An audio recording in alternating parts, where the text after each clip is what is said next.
Welcome to another episode of Inspired Voices, the Fatherhood Unfiltered edition. I'm back with Jamon Glover. Hello. Ooh. We are on the last episode of Fatherhood Unfigured. On Fatherhood Unfiltered. I like It's been a long day. I like it. So far, I've been having a really good conversation with you, man, with different topics of fatherhood. Really happy about it. You brought your book here, right? Yeah. So the owner's manual, and this is volume 1, The Protectors, ages 0 through 7. And it's the Father Figure Institute, man, which is your brand, your company. Do you want to tell the people who don't know? Do you want to tell a little bit about what that is? Sure. So for those of you who may just be catching this episode, Father Figure Institute is the #1 resource for fatherhood and family success in the world. Well, at least that's what we're growing toward. We're going to claim it right now.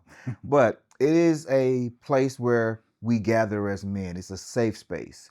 It's being connected with the resources to lay strong foundations for your family, to potentially create wealth and legacy, and also mental and physical wellness. You know, it's a place where guys can go let iron sharpen iron. Yeah. Ooh, yeah, I like that. Yeah. Love this book, by the way. It's going to be coming out in a couple weeks. Yes. And I'm definitely going to be buying one. For sure. Appreciate it. Yeah. So today's episode, the last episode, Fatherhood Unfiltered, we are talking about the mother and father dynamic. We talked about different aspects of fatherhood with the last 3 weeks. And obviously, your partner is a part of you being a father. Yes. Major part. Yeah. So when it comes to your partner, obviously, before you have kids, it's just between you guys, you know? That's all that's in your life. There's a shift that happens when kids come into play. Yeah. But when does that shift happen? Is it when she's pregnant? Is it when the kid's here? It really doesn't happen until the kid gets here, because you actually draw closer. Well, not everybody, but in most cases, if you guys are in a committed, loving relationship, then you tend to draw closer with each other during the pregnancy, because now you're giving her that queen treatment, that princess treatment. You're waiting on her more hand and foot. Baby, you okay? You need anything? Let me grab you something. It's like the desire for a man to protect his person and the unborn child is heightened. Yeah. Okay. And she's all into it because she feels like she's being pampered, she's being loved, and she's being just surrounded with all this good feeling and good energy. This baby's gonna be born into an amazing environment. Besides the sickness. It's not, but it's still in the morning sickness, and then the body stretches, then it's hormonal changes, you know. But the love that she has for her partner grows even more because she's seen a different side of him. He's caring for her more. Yeah. It's not just about what he can get. And it's like not. I'm sorry, go ahead. Go ahead. No, I was going to say it's like a preview of what's to come. Yeah. This is literally the audition of what kind of father he's going to be. And so whether they realize it or not, it's one of the most endearing times between the couples. Yeah. And then with everything new that comes into play into our lives, there's always a little bit of a struggle in the beginning, or a lot of struggle. A lot of struggle. And when it comes to kids coming into your life, especially you're that first kid, everything is new for both of you. Yep. And what are the stresses that come into play when a baby is first born between the mother and the father? Well, typically, I think it's the first episode, we talked about the Toy Story analogy that I like to use. But whenever there's a new intention, a new thought, a new idea, and something added, disruption is going to follow. It always has to follow because now your schedule, your routine is being changed. Your expectations are changing. Her expectation might be slightly different than your expectation. Right. My oldest child, when she was born, she's my first child, of course. When she was born, my wife didn't trust me with her because I'm a jock. I do weird things. I throw kids in the air, and and she's seen me do that, and you're not throwing our child in the air. So she didn't trust me with her. Right. So her expectation is that she was going to carry the load. She was going to, because I'm not responsible enough. I'm not mature enough to be that kind of hurts gentle. you, though. It does. Yeah. It does in so many ways. Because it was not enough that I wasn't there when she was born. But then when I finally came home, it was from the military. From the military, yes. When I finally came home, she still was like, well, no, I got her. I'll change her. No, I'll do this. I'll do that. And so I didn't get that connection with my daughter early on because her mom just, she felt like she had to do everything. Yeah. And so that caused friction between us because we're not communicating. We're not sharing the load. And because we're not sharing the load, she's overburdened. Right. And I'm just playing PlayStation. Right. So I'm living a great life. My life ain't changed, but hers has. So the expectations, the workload, everything is leaning heavily on her side. Yeah, especially because she had to, go through pregnancy on her own while you were in the military. I was deployed, yep. Yeah, and wow, yeah. So how important is communication when the baby is first born? Is it like over communicate if you have to kind of thing? You know what I mean? Over communicating, it's ideally not a problem. I think when it seems to be a problem is when there are emotional challenges, right? Yeah. If your wife is always feeling a certain way and she's telling you every day, well, I feel like you don't care, or I feel like, you get tired of hearing that, right? But when the argument or the concerns are more of a strategic or logical nature, hey, don't forget to pick up milk on your way home. Okay, I got it. Okay, don't forget to pick. Okay, babe, I got the milk. Then she send you a text. Don't forget to get the milk, and you be like, dang, I forgot to get the milk. So it's like, damn it, I messed up. Let me circle down and go get this milk. That's why she always tells me. That's why she always tells me, right? Because it's logical. It's steps that should follow. But if it's just a feeling, it's kind of hard to strategically target a feeling because feelings change every 5 minutes. Right. You could be talking right now, having a great conversation, and you go outside and some bird just crapped on your windshield, and he's like, bird. And then you get a call from a bill collector or something didn't go right. Now, 30 minutes later, you in the dumps. Feelings are fickle. They change back and forth. And so one of the biggest things that I had to start doing with my relationship with my wife in relation to our children and our family is I had to start really being intentional. And I keep using the word intentional on purpose. Okay. I had to be really intentional about what I communicated to her. If she is tired, if she's had a rough day and I'm just getting home, the first thing I'm not going to do is tell her I had a rough day. I'm going to check in with her first. Gotcha. She is the priority. Read the room. Yes. Got it. Yep. Read the room that you're in.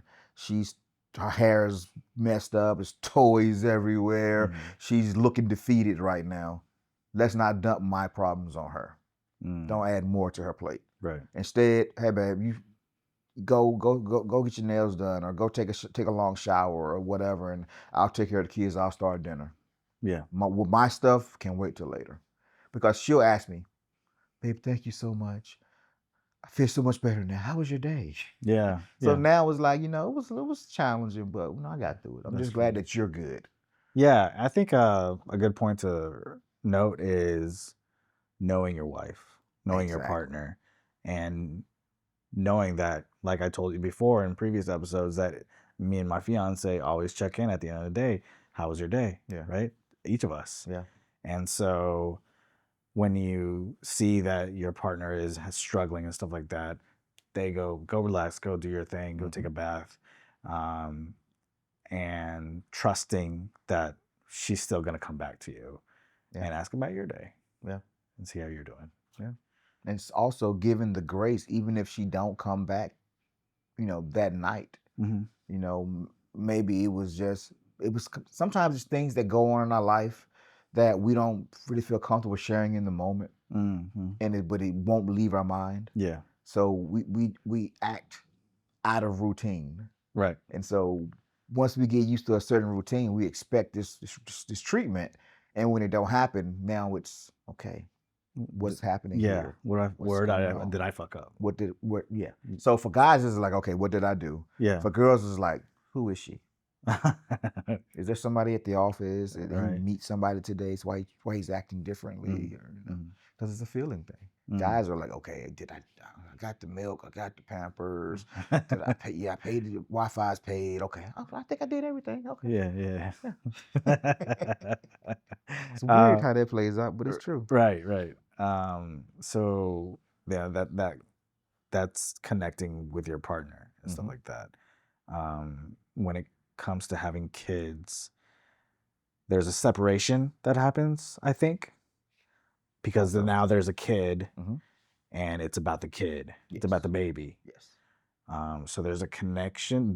Is there a connection, I guess I should ask, between the mother and the father because of this baby? I want to go back to the word expectation. A lot of times, man, wife, husband, wife, male, female, get together, start a family, have a kid, right? They were raised in different households. Their idea of parenting are generally different.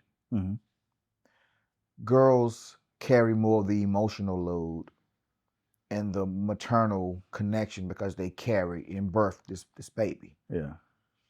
For men, it's more ideological. You know what? This is my kid. This is my family. I have to protect my family.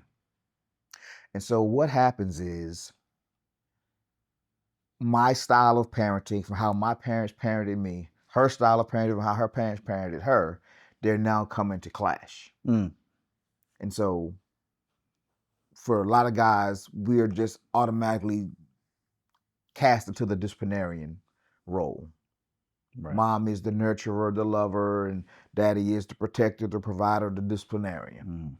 That role is changing, however, because there are so many single mother households. Yeah. And so many dads are not present. So the role mom's having to take on a lot of roles.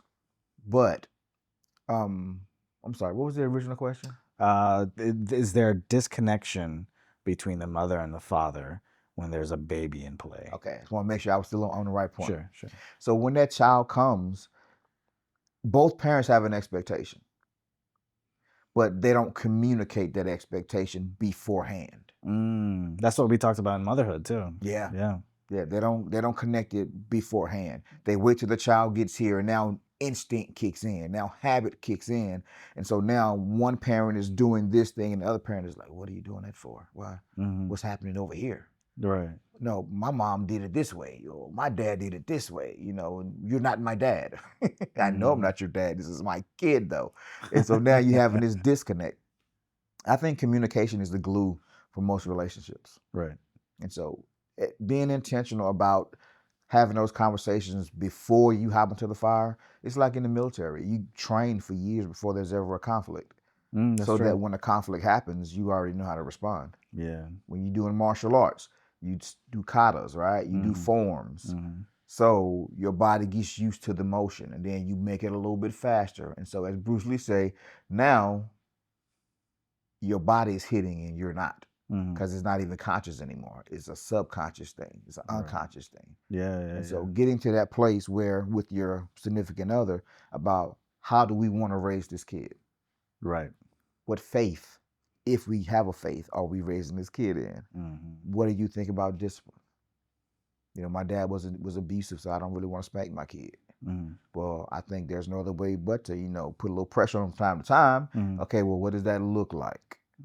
What's the line? What's too much? So getting into the details of it, not just broad. Getting into the weeds of it, because it's the weeds hide the things we don't see, right?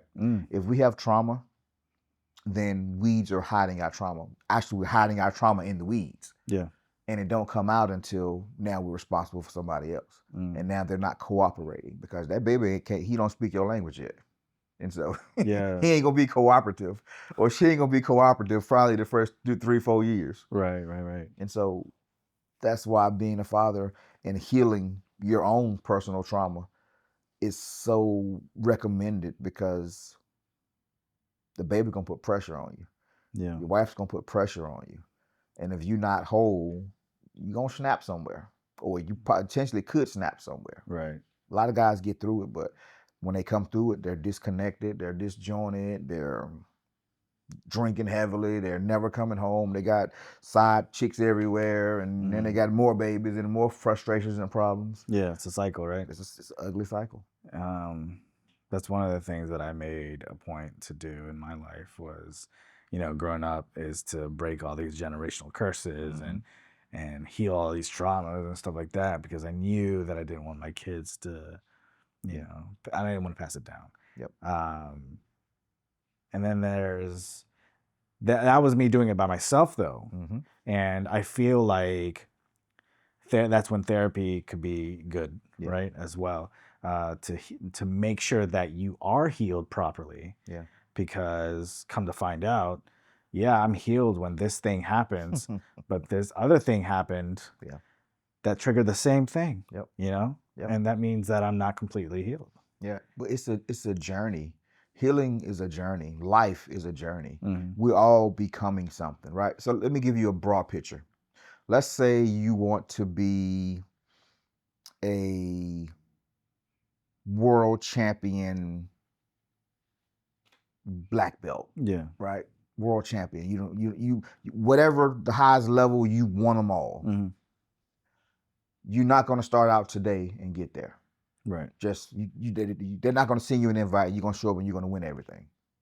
It takes years of sprained toes, knees, elbows, diet restrictions. I mean, all of these things you have to do to become a champion. Yeah. What makes you a champion isn't the medal that they put around your neck. It's the person you become along the journey. Right. You're doing everything that's required to be considered a champion, to be in the conversation of champion. The same thing is with parents, with parenting, with being married. Which is why it's important that you know the mission for your family, which is why you know the outcomes that you want. You know what you want to strive toward. Because if you don't know what that want is, well, what are you working toward? Right. If you don't have a direction in mind and you don't know where you want to go, does it matter what you put in the GPS? Just start driving and see what happens. Yeah. But if you know where you want to go, you become that person that qualifies for that thing along the way. And then communicating that want to your partner. Yeah. Or the goal, I should say. Yeah. The agreement. The agreement. Yeah, exactly. Yeah. So what are some unspoken expectations that hurt the partnership between parents? Unspoken expectations. The thing about expectations, the unspoken expectations, it's like me writing a letter, a script, a note, and then asking you what I wrote. You haven't seen what I wrote. Right. You don't know what I'm thinking. Yeah. But I still have my expectations. So it don't even really matter what they are. If I haven't communicated those expectations to you, it's derailing everything. Because I am expecting you to just know it. And I would tell my wife quite often, I said, babe, look, you know I love you, right? Yes, I know. You also know that I don't read minds, right? Yes. I said, look, we want the same thing. Tell me what it is you want me to do, because I don't know. And if I don't know, I can't do it. Right. Now, unless you don't really want me to do it and you just want to be mad at me for no reason. But if you want me to do something, at least give me the courtesy of knowing what that is so I can do it. Do you understand what I'm saying? Yeah, but shouldn't you already know these things? I'm like, babe, I don't. I didn't grow up in a nurturing home. No clue what you want. No clue what it should look like. Yeah. So I need you to help me be a better version of myself. I think we forget that. You know? I think that's one of the first conversations that you have in marital counseling before you get married is, how did you grow up? Yep. Tell me about your childhood. Right, yeah. In front of your partner too. Yes. Yep. So do you think a lot of parents do that? No, right? They talk about like how they grew up and stuff like that. Everybody does to a point, Mhm. right? It's conversation. Oh, so where are you from? What did your parents do? Did you play sports? We talk about the surface level things. Yeah. And then we talk about what we want for our current life. Mm-hmm. And a lot of that is fairy tale. It's fictional things that we just hope for. Mm-hmm. But we have no history. We've never seen it. There's no track record. We just think it's a good idea. And so now with honest communication, okay, boo. So neither one of us were nurtured in our homes. So we want to have a nurturing home. We need to figure out what that is before we have these kids. Mm-hmm. We need to agree what discipline actually looks like. Yeah. My dad will pull his bed off in a minute. My dad actually, the strap, those old school hoppy horses that you sit on with the little metal things, Yeah. and that little metal thing you strap your hold onto. Mm-hmm. Well, that little metal strap broke off. And my mom picked it up one day and she hit me with that joke. And I'm like, oh my God. What just happened to my body, right? Right. So I'm used to a different level of discipline than my wife was accustomed to. So you gonna hit them with what? You gonna do what? I mean, I turned out all right. Did you?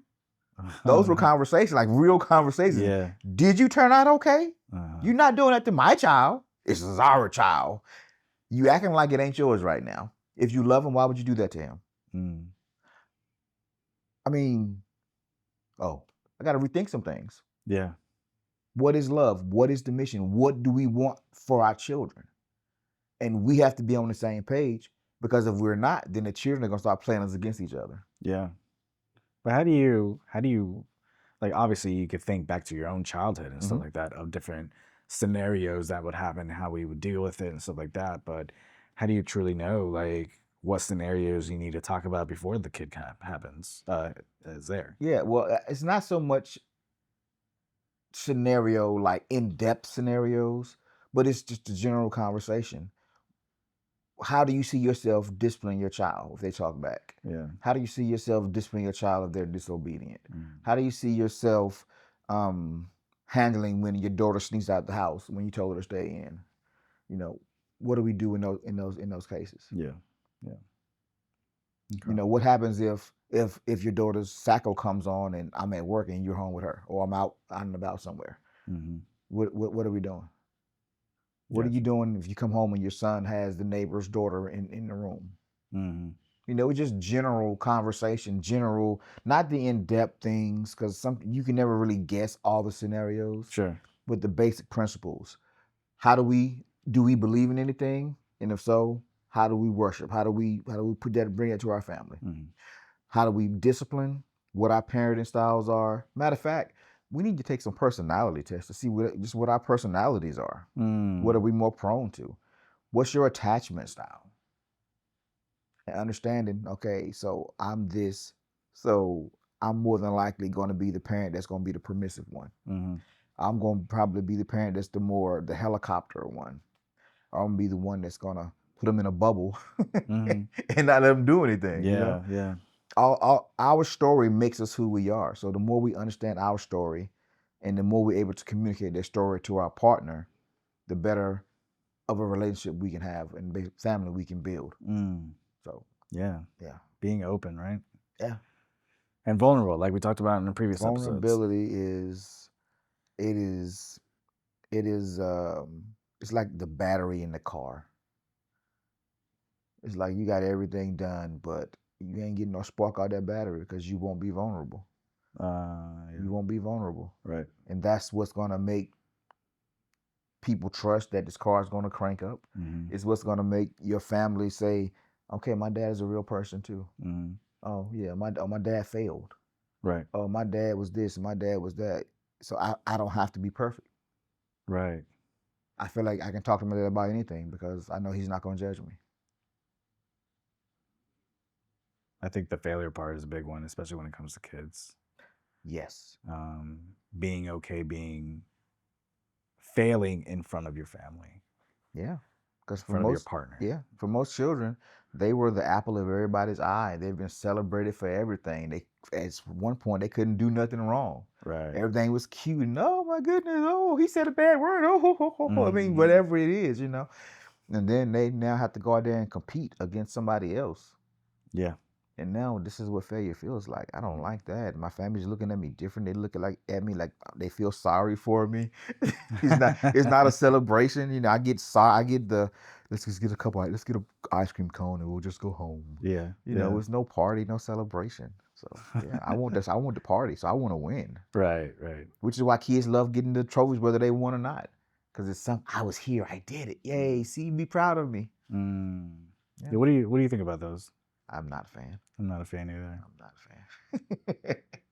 Not a fan. I believe you are doing children a disservice when you reward them for you give them the same reward that the person that actually contributed and won gets. Yeah. I think you do them a disservice because now I feel like it gives them an air of entitlement. Well, I still should get something. Right. But that's not what real life is, though. And they don't know how to lose. They don't know how to win. That's it. Properly. You have to have aspirations to do stuff, which makes you want to work harder. That's why the why is so important. Yeah. I saw this guy win first place, and he got this big cup, and people that got second got a small one, and third got that, but nobody else got anything. I want to be on the podium. What are they doing? I want to see what they're doing because I want to do it too. Right. Versus, but if I get a little cup too, then I'm just gonna show up again and get my cup. Yeah. Whether I worked hard or not. Yeah. There's no like sense of urgency. No. And that's not what life is about. That's it. That's it. So what do you wish moms knew about the silent pressures of dads? This one is tough for me. Only because as people, we are so locked in on how we feel and what we want that when somebody pulls back the curtain and you really see what they're dealing with, it either makes you run away or it makes you draw closer. Yeah. And it truly depends on the partner that you choose. It truly depends on that partner. And this is also why therapy is important, because once you understand who you are, you understand what you need, you start making better choices. You start picking better. You don't just pick what you are most comfortable with.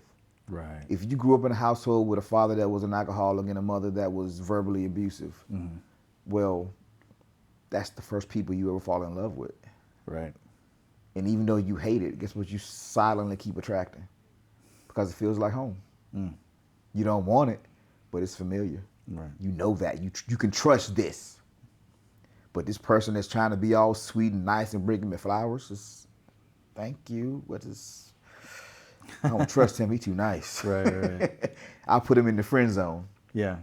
So, a silent. What was that question again? It was the what do you wish moms knew about the silent pressures of being a dad?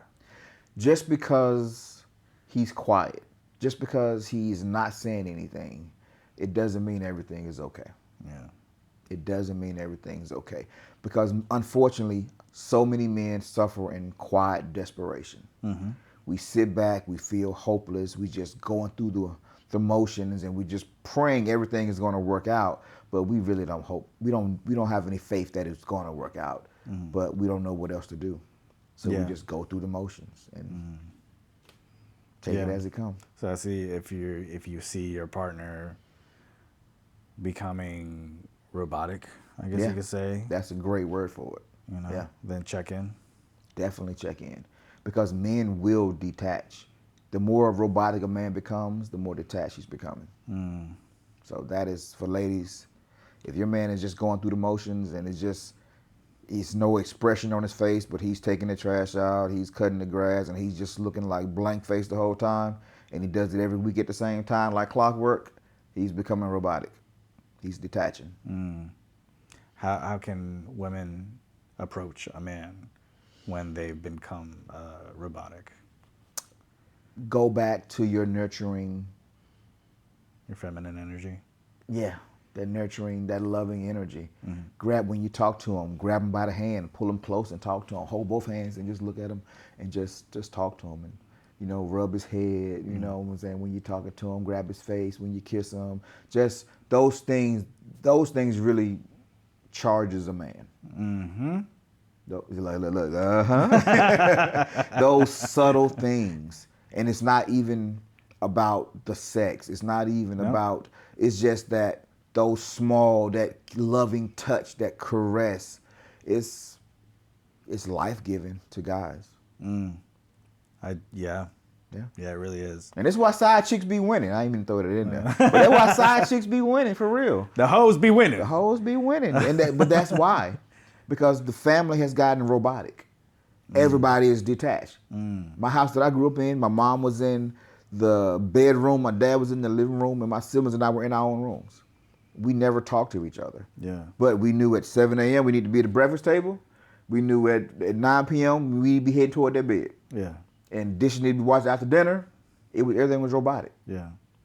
But then I get to school and I'm trying to talk to this girl, and but every time I see her, she's hugging me, she's grabbing me, she's loving on me, she's rubbing my ears, and I'm just like, what are you doing? I'm the hardest guy in this school right now, but you making me just want to curl up on your arm and just lay here for a few minutes, Right.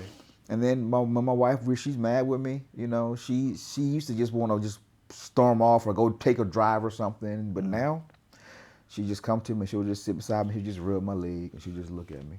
You know I'm still mad at you, right? I'm like, yeah, I know, babe. Then I put my arm around her, and next thing you know, she's laying here, and we ain't saying nothing, but we just like, man, we're just nurturing each other. Yeah. Just nurturing each other. That's one of the things that I've communicated as well. I was like, sometimes I'm frustrated, but I don't really want to communicate. I'm distant. Yep. And then, sometimes the only thing that really works is just a hug. Just give me a hug. That's it. That's all it really takes. It's just reaffirming that I care and that I see you and I'm proud of you. It's going to be okay. So what does strong look like in today's household? Strong. Oh, man. Strong looks like vulnerability. We don't live in a society anymore where dad goes out to the plant or dad goes out and works 18 hours and mom is home with the kids, and and we don't live in that world anymore. Yeah. Dad had to be harder back then just to survive and just to carry the workload to provide for this family. And generally it wasn't 2 kids, it was like 7, 8, 9 kids. Yeah.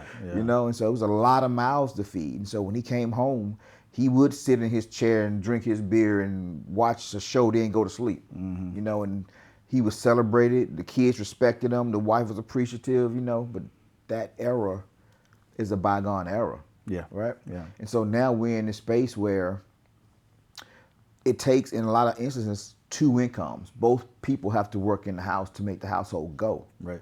So men being vulnerable enough to understand that the role of manhood the mantle of manhood has shifted a little bit. It's not the same expectation that we may have grown up seeing or we still been fantasized or romanticized in movies. Right. Now it's more about partnership. Now it's more about being vulnerable enough to understand, yes, I may be bigger, stronger, faster, but the things that I'm missing, she has in spades. Right. So how do we partner together to make this house be effective? I'm still the protector. I'm still a provider, but I have a co-provider now also. Yeah. So how can you're basically saying filling each other's gaps. Yeah. Yeah. That's really what it comes down to, because none of us were meant to be on this journey by ourselves. And the problem that we have with previous generations, it was men felt pride because they provided for their families, but they also felt entitled that they possessed their families. Yeah. And they were controlling and they were abusive. And, when you give people too much power, they abuse it. It's just human nature. So today, we're in a space where a lot of women have taken on that mantle of being strong and independent. I don't need a partner, right? Yeah. And so we have guys not sure how to move in this new space, and younger girls are confused because they see their moms and their grandmamas, die single and lonely and financially destitute sometimes because they never figured out how to partner. And they don't want that route, but so they looking for a guy who got money and influence, So it's like we're in this weird space right now to where the culture is kind of upside down. Right. Nobody knows what the outcome should be.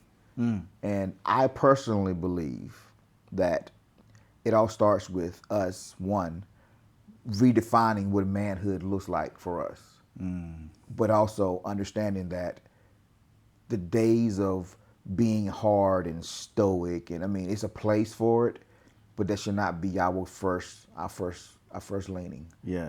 We should lean more into the vulnerability and love, Right. because that's what builds the connection. You want connection more than obligation. Right. Especially when it comes to like dropping the ego is a big one. It's huge. Do you find like a lot of ego when new people come into your classes and stuff like Oh, all the time. that? Yeah. All the time. Because when you don't have a sense of accomplishment in a thing, sometimes all you have is your ego. All you have is your pride in things that you've previously done, and you trying to have this bravado to make people think that you're confident, that you know what you're doing. Yeah. But none of us have been here before, for real, right? So we're figuring this thing out as we go. Yeah. And you don't know what you don't know. Yeah, that's true. When it comes to martial arts, when I did it, we got a lot of people that coming in knew that their egos would be up, right? And then they get humble. Yep. But how do you humble someone who is egotistical? Let's see. You ever read the 48 Laws of Power? Yeah, I have. Okay. All right. It's very similar to like a lot of the stories in that book, right? And they talk about how, like rule one, never outshine the master, right? This one guy, he goes in and he's throwing this party in honor of the king, but he just totally obliterated any party the king's ever had. And then everybody's talking about him and how he throw parties. Now the king is getting jealous, right? Yeah. And so when somebody has a lot of ego, and most times it's in the guy space, but sometimes it is the lady space, especially more so now than in times past. Right.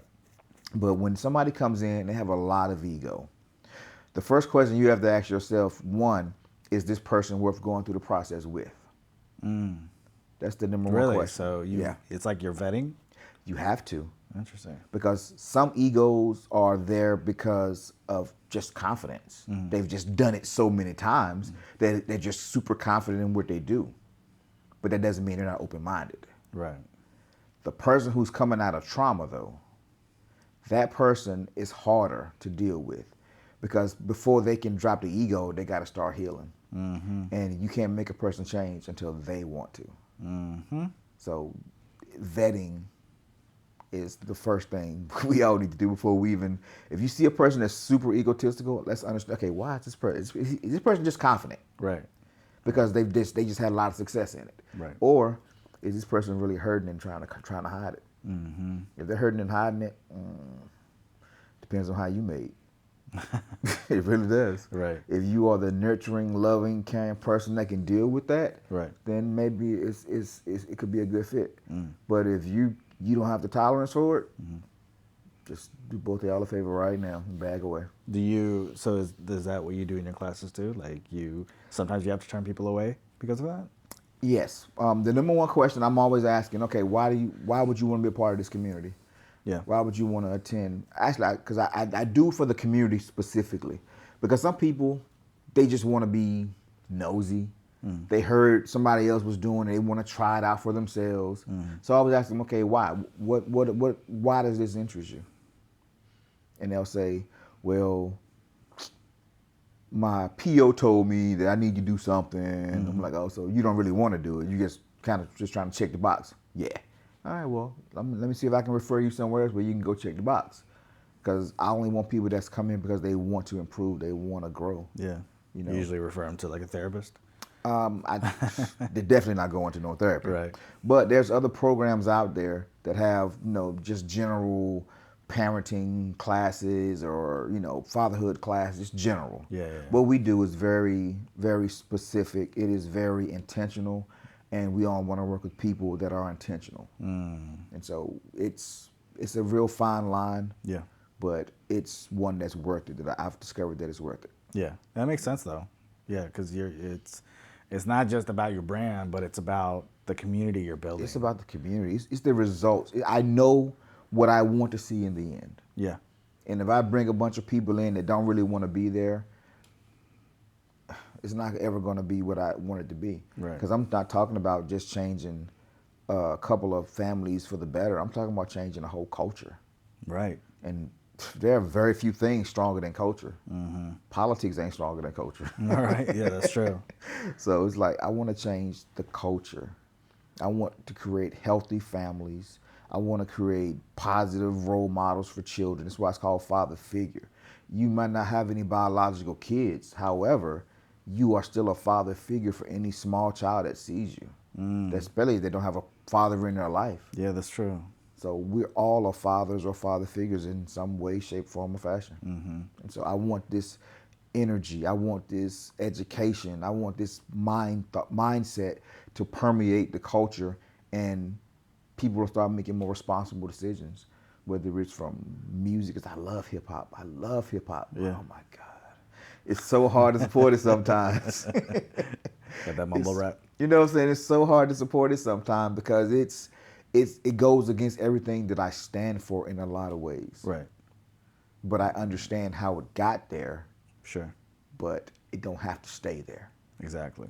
You know, and we live in an age, and it's way off topic, but you have 50-year-old people following 20-year-old rappers, male and female. That's not the way it's supposed to be. The people that with the age and the wisdom should be setting the example. They should be leading. The children should not be leading the adults. And that's the culture that we kind of live in right now. Interesting. I think that has to do with I technology. see 50-year-old women walking around with pasties on right now Right. because Meg Stein got pasties on. Yeah. You could be her mother. Right. Why are you following her lead? You should be showing her what a classy woman looks like. But you're following her instead. You got guys that's 60 years old still got their pants sagging. You still got 60 pair of Jordans at 58. It's like, okay, I get you like Jordans. I like Jordans too. But age appropriate dress, you've never gotten that. I'm on a tangent right now, so I'm gonna stop. No, that makes sense though. I don't know, man. I really loved our talk. I really appreciate you coming by. Honestly. It's always fire, bro. I appreciate it. Has been eye-opening. I learned a lot about, I think the main takeaways is being vulnerable, Yeah. communicating with your kids, with your partner, Being intentional. being intentional, having some humility, Yes. keeping your mind and situations open. Yeah. And going into things with love. Yeah. Knowing your why. Knowing your why. Knowing your why. Yeah. Why do I want to marry this person? Why do I want to have children with this person? Yeah. How do I want this family to look? What do I want to change about my experience? I want to give my kids a different experience. Right. It's just all those whys and being intentional about it. And knowing that I'm never going to be perfect, but I will be consistent and I will be present. There you go. If you have any comments or questions, listen down below. We'd love to hear it. If you have a different perspective also, we'd definitely love to hear it. You want to tell them where they can reach you? FatherFigureInstitute.com and on Instagram, Father Figure Institute. There you go. This is Fatherhood Unfiltered. There you go. The last episode with Jamon Glover. Yes. Check out his book coming out in a few weeks. I'll be posting it. It's Updates the on owner's that. manual. There you go. The owner's manual to fatherhood.